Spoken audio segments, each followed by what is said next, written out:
even the most hostile nations can be relied upon to accept and keep those treaty obligations, and only those treaty obligations, which are in their own interest. So let us not be blind to our differences, but let us also direct attention to our common interests and the means by which those differences can be resolved. And if we cannot end now our differences, at least we can help make the world safe for diversity. For in the final analysis, our most basic common link is that we all inhabit this small planet. We all breathe the same air. We all cherish our children's futures, and we are all mortal.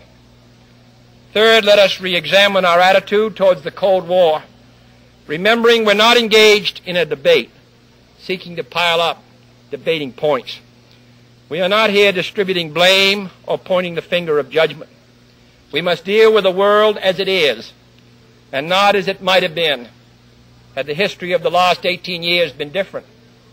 We must therefore persevere in the search for peace in the hope that constructive changes within the communist bloc might bring within reach solutions which now seem beyond us. We must conduct our affairs in such a way that it becomes in the communist interest to agree on a genuine peace, and above all, while defending our own vital interests. Nuclear powers must avert those confrontations which bring an adversary to a choice of either a humiliating retreat or a nuclear war. To adopt that kind of course in the nuclear age would be evidence only of the bankruptcy of our policy or of a collective death wish for the world. To secure these ends, America's weapons are non-provocative, carefully controlled, designed to deter, and capable of selective use. Our military forces are committed to peace and disciplined in self-restraint. Our diplomats are instructed to avoid unnecessary irritants and purely rhetorical hostility, for we can seek a relaxation of tensions without relaxing our guard. And for our part, we do not need to use threats to prove we are resolute. We do not need to jam foreign broadcasts out of fear our faith will be eroded. We are unwilling to impose our system on any unwilling people, but we are willing and able to engage in peaceful competition with any people on earth.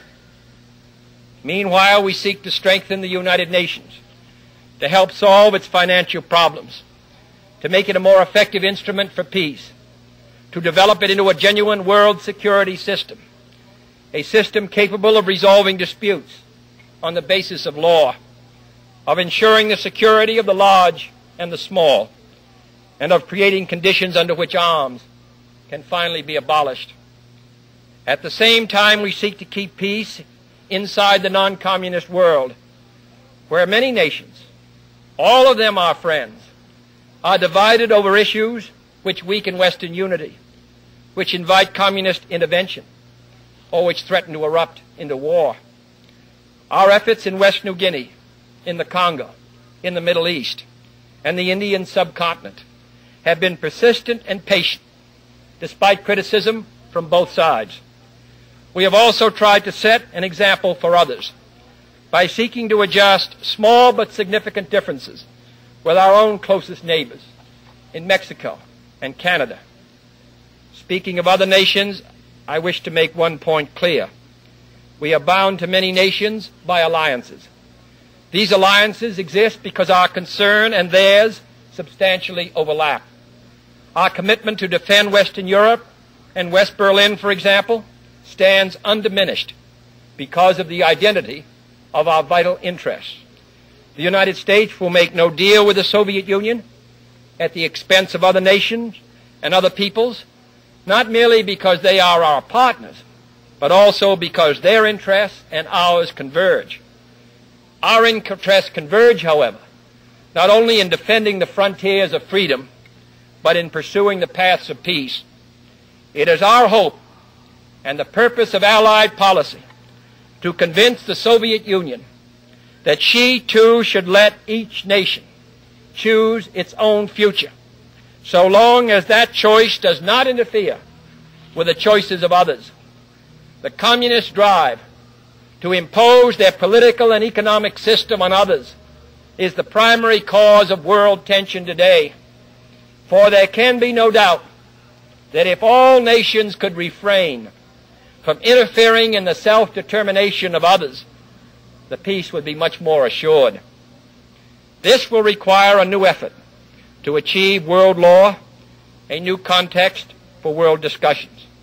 It will require increased understanding between the Soviets and ourselves. An increased understanding will require increased contact and communication. One step in this direction is the proposed arrangement for a direct line between Moscow and Washington to avoid on each side the dangerous delays, misunderstandings, and misreadings of others' actions which might occur at a time of crisis. We have also been talking in Geneva about our first step measures of arms controls, designed to limit the intensity of the arms race and reduce the risk of accidental war. Our primary long-range interest in Geneva, however, is general and complete disarmament, designed to take place by stages, permitting parallel political developments to build the new institutions of peace, which would take the place of arms. The pursuit of disarmament has been an effort of this government since the 1920s. It has been urgently sought by the past 3 administrations. And however dim the prospects are today, we intend to continue this effort, to continue it in order that all countries, including our own, can better grasp what the problems and the possibilities of disarmament are. The only major area of these negotiations where the end is in sight, yet where a fresh start is badly needed, is in a treaty to outlaw nuclear tests. The conclusion of such a treaty, so near and yet so far, would check the spiraling arms race in one of its most dangerous areas. It would place the nuclear powers in a position to deal more effectively with one of the greatest hazards which man faces in 1963, the further spread of nuclear arms. It would increase our security. It would decrease the prospects of war. Surely this goal is sufficiently important to require our steady pursuit, yielding neither to the temptation to give up the whole effort, nor the temptation to give up our insistence on vital and responsible safeguards. I'm taking this opportunity, therefore, to announce 2 important decisions in this regard. First, Chairman Khrushchev, Prime Minister Macmillan, and I have agreed that high-level discussions will shortly begin in Moscow, looking towards early agreement on a comprehensive test ban treaty. Our hope must be tempered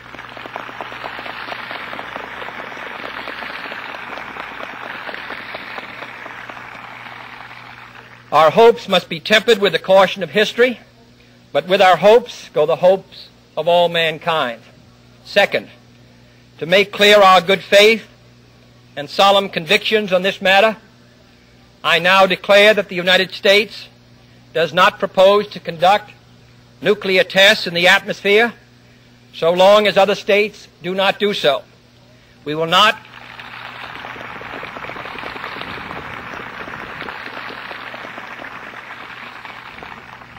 not be the first to resume. Such a declaration is no substitute for a formal binding treaty, but I hope it will help us achieve one. Nor would such a treaty be a substitute for disarmament, but I hope it will help us achieve it. Finally, my fellow Americans, let us examine our attitude towards peace and freedom here at home. The quality and spirit of our own society must justify and support our efforts abroad. We must show it in the dedication of our own lives, as many of you who are graduating today will have an opportunity to do by serving without pay in the Peace Corps abroad or in the proposed National Service Corps here at home. But wherever we are, we must all, in our daily lives, live up to the age-old faith that peace and freedom walk together. In too many of our cities today, the peace is not secure because freedom is incomplete. It is the responsibility of the executive branch at all levels of government, local, state, and national, to provide and protect that freedom for all of our citizens by all means within our authority. It is the responsibility of the legislative branch at all levels, wherever the authority is not now adequate, to make it adequate. And it is the responsibility of all citizens in all sections of this country to respect the rights of others and respect the law of the land. All this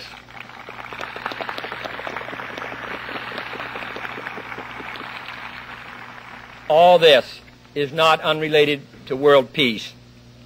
When a man's way please the Lord, the Scriptures tell us, he maketh even his enemies to be at peace with him. And is not peace, in the last analysis, basically a matter of human rights?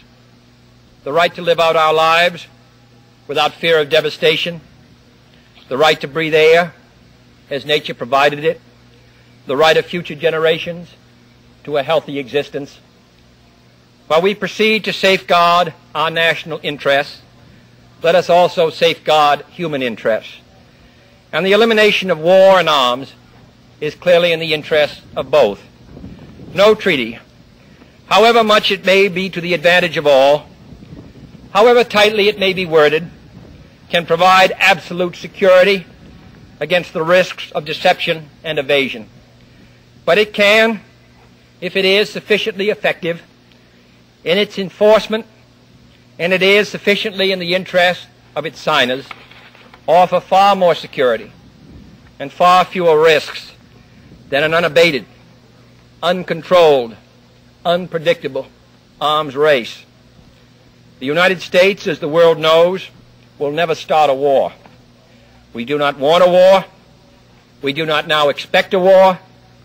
This generation of Americans has already had enough, more than enough, of war and hate and oppression.